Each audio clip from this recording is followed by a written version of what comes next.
ഒളിച്ചോട് മുമ്പ് കാമുകി മരിച്ചെന്ന് വരുത്തി തീർക്കാൻ വൃദ്ധനെ കൊന്ന് തീ കൊളുത്തിയ കമിതാക്കൾ പിടിയിൽ.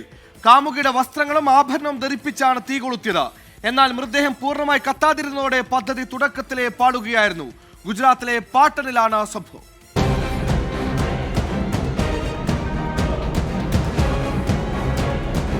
ഇന്നലെയാണ് പാട്ടനിലെ ജക്കോത്താര എന്ന പ്രദേശത്ത് ഒരു വീടിന് പുറകിൽ ദളിത് വൃദ്ധന്റെ മൃതദേഹം പൊള്ളലേറ്റ നിലയിൽ കണ്ടെത്തിയത്.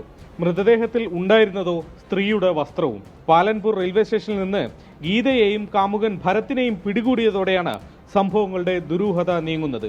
ഗീത ആത്മഹത്യ ചെയ്തെന്ന് വരുത്തി തീർത്ത് ഒളിച്ചോട് ജീവിക്കാനായിരുന്നു ഇരുവരുടെയും പദ്ധതി.